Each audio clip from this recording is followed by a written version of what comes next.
At that time, I clearly remember that I was 6 years old, and there was a story about a madman, a mentally unbalanced man, who savagely attacked and murdered a woman and her children while her husband was working. But people told different things. It was said that the neighbors woke up because of the screams and tried to help. The man attacked everyone. Two women ran to ask for help, and they ran into a police officer patrolling some nearby streets. When the officer arrived at the scene, he ended up killing him by emptying the revolver into his face at close range while the man continued fighting and attacking everyone around him.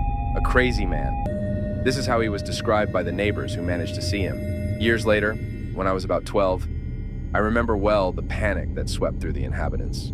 Several children began to disappear from the houses on the edge of the town. First a baby of just a few months, and then a child of 3 years old, then a child of just over 12 years old. One year, when he was barely walking and disappeared in a second of his house's yard while his mother was washing clothes, I had to see one of the most horrible things I remember in my life. I was returning home with my father when the commotion of a mob caught our attention, and Dad dropped the bag with fruits that we had gone to buy. He ran. I ran after him. The people were watching a man of about 45 years of age with a terrified look. He was wearing a white shirt wet with blood. My father tried to defend him by asking people to wait for the paramedics. A lady was hit by angry people. She fainted and was unconscious on the floor. That man was hit in the head with a club, and people began to kick him in the ground because they blamed him for the disappearance of that child. I begged him not to do it. The people also beat my father for trying to call the police. I and my parents were able to go home. Later, we found out that the townspeople had beaten the boy to death. And then burned him in the square. They said that they had seen him in a courtyard asking a child to come closer and go with him. The mother accused him.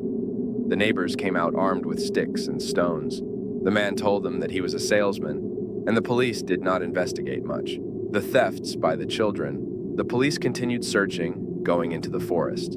They left the cars very close to my house, where they had to continue walking to explore the ravines and canyons. My father said they were still looking for the culprit. The children were still looking for the legends among the young people began to circulate to say that a witch was the real culprit. Some claimed to have seen her, and some others said that you could still observe certain nights of the month looking through the windows of the houses. I had become a quite problematic teenager. I like it a lot. Take pictures, walking with my friends.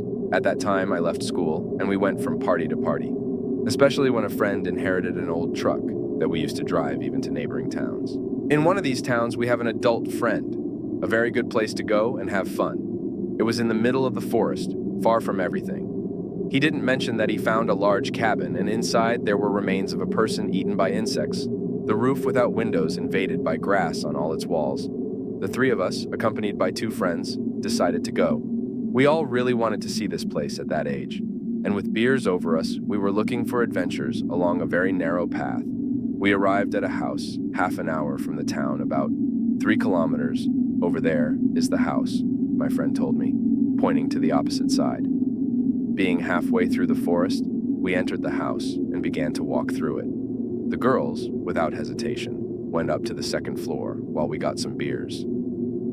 "There are people here," said one of the girls from above. We ran up fearing that they would meet someone dangerous, but we ran into one of them holding a backpack in her hands that looked quite new. There were more all over the second floor, including clothes from other young women. We saw lights, several bonfires making a figure between the trees. Now we see it. I remember like a pentagram, but what I can assure you is that dozens of human figures formed around this figure. In the center, a guy was leading what seemed to be an ancient song, "Someone Runs," or the stairs to the first floor. When we turned around and saw that it was none of us, we were alarmed. And then we saw a small, almost childish figure running from below the cabin towards the bonfires as if to alert them. Something told them when these figures turned towards us, they began to run towards the cabin towards us. We ran back up the stairs to the truck. We forgot the beers and the things we took down. We climbed into the back of the truck and saw through the darkness of the trees. Figures in red robes were running towards us when the truck accelerated and we began to drive away. I felt a very strong pain in my stomach. I think I lost my drunkenness due to the fright, and that fright got me out of the habit of drinking so much. Sometimes I meet friends when I visit my parents in town, and we remember that night. The legends still circulate. Sometimes someone is lost in the forest. People continue to affirm the existence of witches. This month, 2 children disappeared again and were never found. People talk.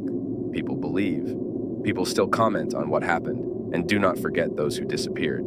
The town still has its mysteries.